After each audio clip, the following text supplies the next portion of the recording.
Assalamualaikum warahmatullahi wabarakatuh. Saya Akbar Ramadan, mahasiswa Ilmu Politik tahun 2018 dengan NPM 2018-1347, ingin mempresentasikan tugas dari politik perundang-undangan yang berjudul Undang-Undang. Yang sudah kita ketahui, setiap negara, baiknya negara itu besar maupun kecil, pastinya mempunyai sistem administrasi negaranya sendiri yang disesuaikan dengan situasi dan kondisi masing-masing negara tersebut. Peraturan perundang-undangan negara Indonesia sebagai penjabaran dari nilai-nilai Pancasila dan Undang-Undang Dasar 1945 merupakan piranti dalam rangka pencapaian cita-cita dan tujuan nasional.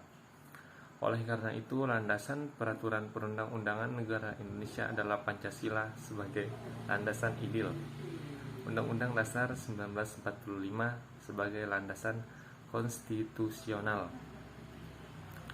Yang pertama, Pancasila sebagai landasan ideal.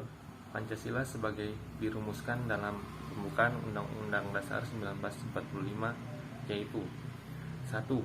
Ketuhanan yang Maha Esa, 2. Kemanusiaan yang adil dan beradab, 3. Persatuan Indonesia, 4. Kerakyatan yang dipimpin oleh hikmat kebijaksanaan dalam permusyawaratan perwakilan, 5. Keadilan sosial bagi seluruh rakyat Indonesia. Pancasila sebagai dasar negara Republik Indonesia merupakan sumber dari sekarang sumber hukum yang berlaku di negara Republik Indonesia. Sumber dari segala sumber hukum adalah pandangan hidup, kesadaran dan cita-cita hukum serta cita-cita moral yang meliputi suasana kejiwaan dan watak bangsa negara yang bersangkutan. Oleh karena itu, Pancasila merupakan dasar negara yang mampu mempersatukan seluruh rakyat Indonesia. Dengan demikian, Pancasila yang digali dari bumi Indonesia sendiri merupakan A. Dasar negara Republik Indonesia yang merupakan sumber dari segala sumber hukum yang berlaku di Indonesia. B. Pandangan hidup bangsa Indonesia yang dapat mempersatukan bangsa serta memberi petunjuk dalam mencapai kesejahteraan dan kebahagiaan lahir maupun batin dalam masyarakat Indonesia yang beraneka ragam. C. Jiwa dan kepribadian bangsa Indonesia, karena Pancasila memberikan corak yang khas kepada bangsa Indonesia dan tak dapat dipisahkan dari bangsa Indonesia, serta merupakan ciri-ciri khas yang membedakan bangsa Indonesia dari bangsa lain. Terdapat kemungkinan bahwa tiap-tiap sila secara terlepas dari yang lain bersifat universal, yang juga dimiliki oleh bangsa-bangsa lain di dunia. Namun, akan tetapi, kelima sila yang merupakan satu kesatuan yang tidak terpisah-pisah itulah yang menjadi ciri khas bangsa Indonesia. Dan yang D, tujuan yang akan dicapai, yakni suatu masyarakat yang adil dan makmur, yang merata material dan spiritual berdasarkan Pancasila di dalam wadah negara kesatuan Republik Indonesia yang merdeka, berdaulat, bersatu, dan berkedaulatan rakyat dalam suasana kehidupan yang aman, tentram, tertib, dan dinamis, serta dalam lingkungan pergaulan dunia yang merdeka, bersahabat, tertib, dan damai. E.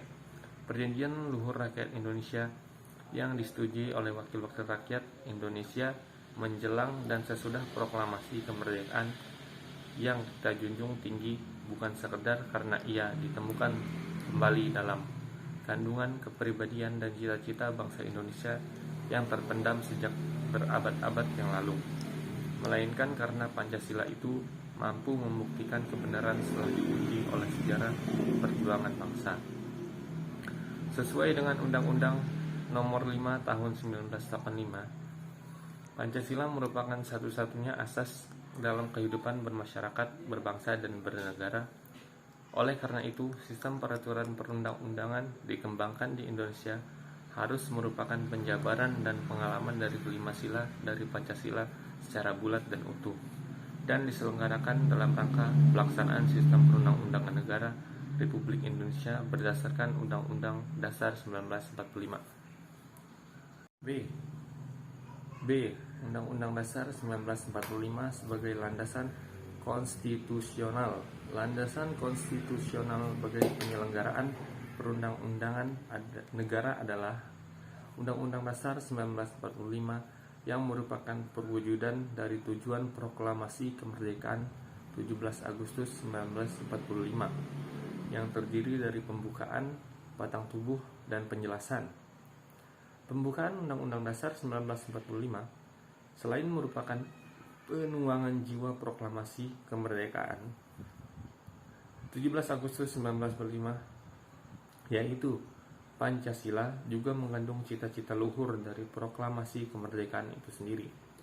Pembukaan Undang-Undang Dasar 1945 juga merupakan sumber motivasi dan aspirasi perjuangan serta tekada bangsa Indonesia dan sumber cita-cita hukum dan cita-cita moral yang ingin ditegaskan oleh bangsa Indonesia, serta sekaligus merupakan dasar dan sumber hukum dari batang tubuhnya. Batang tubuh Undang-Undang Dasar 1945 yang terdiri dari 16 bab, 37 pasal, 3 pasal aturan peralihan, dan 2 ayat aturan tambahan yang antara lain menetapkan bentuk dan kedaulatan, kekuasaan pemerintahan negara, kedudukan dan fungsi lembaga tertinggi atau tinggi negara serta pemerintahan daerah merupakan dasar bagi penyelenggaraan dan pengembangan sistem perundang-undangan negara Republik Indonesia.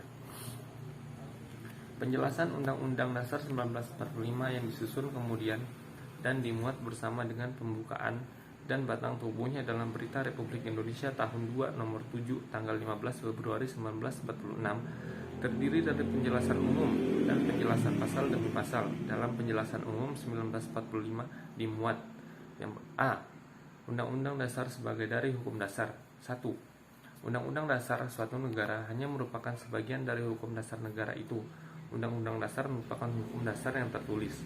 Yang kedua, di samping hukum dasar tertulis, berlaku juga hukum dasar yang tidak tertulis, yaitu aturan dasar yang timbul dan dipelihara dalam praktek penyelenggaraan negara meskipun tidak tertulis, seperti penyiapan konsep naskah garis-garis besar haluan negara oleh pemerintah sebagai bahan pertimbangan bagi Majelis Permusyawaratan Rakyat dan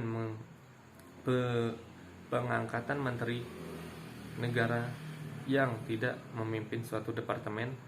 Yang ketiga, untuk memahami Undang-Undang Dasar tidak cukup hanya mempelajari pasal-pasalnya, tapi harus juga mengetahui bagaimana praktek dan suasana kebatinannya.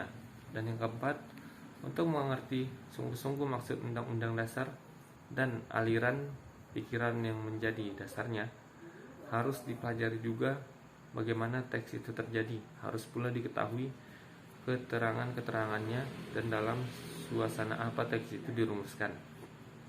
B. Pokok-pokok pikiran dalam pembuatan pokok-pokok pikiran yang terkandung dalam pembukaan Undang-Undang Dasar 1945 menurut 4 hal penting, yaitu 1. Negara melindungi segenap bangsa Indonesia dan tumpah darah Indonesia dengan berdasarkan atas persatuan dengan mewujudkan keadilan sosial bagi seluruh rakyat Indonesia.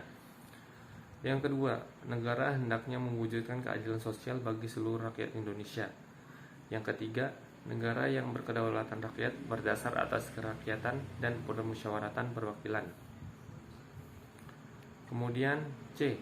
Undang-Undang Dasar 1945 menciptakan pokok-pokok pikiran yang terkagum dalam pembukaan dalam pasal B. Undang-Undang Dasar 1945 sebagai landasan konstitusional. Landasan konstitusional bagi penyelenggaraan perundang-undangan negara adalah Undang-Undang Dasar 1945 yang merupakan perwujudan dari tujuan proklamasi kemerdekaan 17 Agustus 1945 yang terdiri dari pembukaan, batang tubuh, dan penjelasan. Pembukaan Undang-Undang Dasar 1945 selain merupakan penuangan jiwa proklamasi kemerdekaan 17 Agustus 1945, yaitu Pancasila, juga mengandung cita-cita luhur dari proklamasi kemerdekaan itu sendiri. Pembukaan Undang-Undang Dasar 1945 juga merupakan sumber motivasi dan aspirasi perjuangan serta tekada bangsa Indonesia dan sumber cita-cita hukum dan cita-cita moral yang ingin ditegaskan oleh bangsa Indonesia, serta sekaligus merupakan dasar dan sumber hukum dari batang tubuhnya.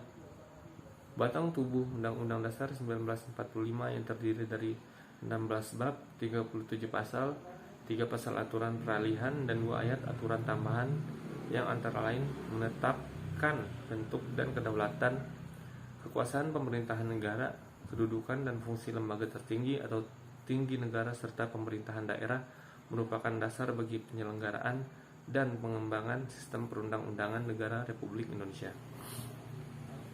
Penjelasan Undang-Undang Dasar 1945 yang disusun kemudian dan dimuat bersama dengan pembukaan dan batang tubuhnya dalam Berita Republik Indonesia tahun 2 nomor 7 tanggal 15 Februari 1946 terdiri dari penjelasan umum dan penjelasan pasal demi pasal. Dalam penjelasan umum 1945 dimuat yang A. Undang-Undang Dasar sebagai dari hukum dasar. 1. Undang-Undang Dasar suatu negara hanya merupakan sebagian dari hukum dasar negara itu. Undang-Undang Dasar merupakan hukum dasar yang tertulis. Yang kedua, di samping hukum dasar tertulis, berlaku juga hukum dasar yang tidak tertulis, yaitu aturan dasar yang timbul dan dipelihara dalam praktek penyelenggaraan negara meskipun tidak tertulis, seperti penyiapan konsep naskah garis-garis besar haluan negara oleh pemerintah sebagai bahan pertimbangan bagi Majelis Permusyawaratan Rakyat dan pengangkatan menteri negara yang tidak memimpin suatu departemen. Yang ketiga, untuk memahami Undang-Undang Dasar tidak cukup hanya mempelajari pasal-pasalnya, tapi harus juga mengetahui bagaimana praktek dan suasana kebatinannya. Dan yang keempat, untuk mengerti sungguh-sungguh maksud Undang-Undang Dasar dan aliran pikiran yang menjadi dasarnya, harus dipelajari juga bagaimana teks itu terjadi. Harus pula diketahui keterangan-keterangannya dan dalam suasana apa teks itu dirumuskan. B. Pokok-pokok pikiran dalam pembuatan pokok-pokok pikiran yang terkandung dalam pembukaan Undang-Undang Dasar 1945 menurut 4 hal penting, yaitu 1. Negara melindungi segenap bangsa Indonesia dan tumpah darah Indonesia dengan berdasarkan atas persatuan dengan mewujudkan keadilan sosial bagi seluruh rakyat Indonesia. Yang kedua, negara hendaknya mewujudkan keadilan sosial bagi seluruh rakyat Indonesia. Yang ketiga, negara yang berkedaulatan rakyat berdasar atas kerakyatan dan permusyawaratan perwakilan. Kemudian C. Undang-Undang Dasar 1945 menciptakan pokok-pokok pikiran yang terkagum dalam pembukaan dalam pasal. Undang-Undang Dasar 1945 sangat singkat, hanya terdiri dari 37 pasal ditambah 4 pasal aturan peralihan dan 2 ayat aturan tambahan. Undang-Undang Dasar telah cukup apabila hanya memuat aturan-aturan pokok dan garis-garis besar sebagai instruksi kepada pemerintah pusat dan lain-lain penyelenggara negara untuk menyelenggarakan kehidupan negara dan kesejahteraan sosial. Sifat aturan tertulis mengikat, oleh karena itu makin supel sifat aturan elastis makin baik. Dengan demikian dijaga supaya sistem perundang-undangan dasar jangan sampai ketinggalan zaman dan jangan sampai membuat undang-undang dasar yang lepas usang. Dalam pemerintah dan kehidupan negara yang sangat penting ialah semangat, baik semangat para penyelenggara negara maupun penyemangat para pemimpin pemerintah. Mungkin demikian yang bisa dapat saya sampaikan. Kurang lebihnya saya mohon maaf. Wabillahi taufiq wal hidayah. Wassalamualaikum warahmatullahi wabarakatuh. C.